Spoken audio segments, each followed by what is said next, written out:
This is Josh for WashingtonHotList.com.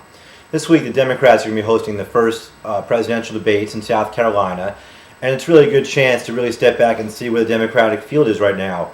I think what everyone has to take notice of is the ascension of Barack Obama. About 2 weeks ago, he was basically about 12 points behind Hillary in a lot of the polls. Around the 35-23 was the average. And lately, in the past couple of weeks, he's really closed the gap. You're now looking at an average of about 36-31, about a 5-point gap. So in 2 weeks, you've seen Obama basically cut his deficit in half with the senator. And based on the strong fundraising information that he had a few weeks ago and how close he was to the fundraising, it just brings up a lot of issues.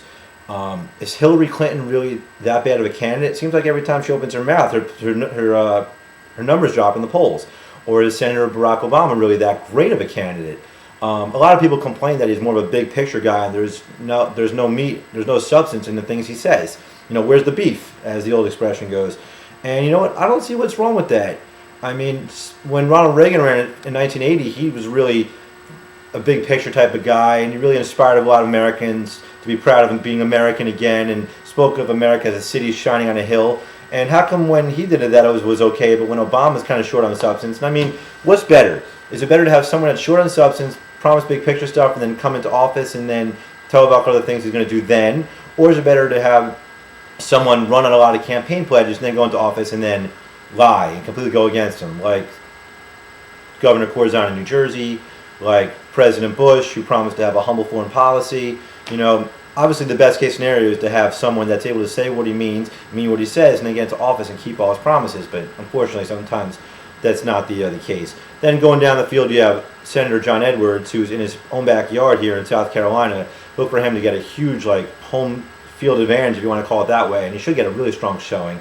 And then how about the rest of the field? How about Bill Richardson? I mean, he's got a great resume, was an ambassador, governor, served in the White House.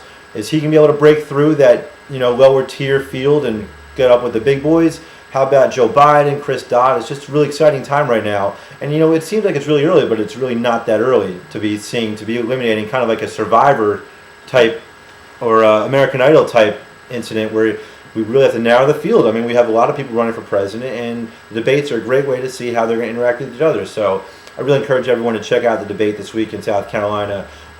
We owe it to ourselves as American citizens to really, we have the right to vote. Let's have an informed vote. Make sure you get out there to vote, but while you're voting, make sure you know what the issues are. It's so easy to say that politicians suck and you don't like them. Well, you know what? At least let's find out why you don't like them, why you think they suck. So hopefully you continue tuning into WashingtonHotList.com so you can find out why politicians suck.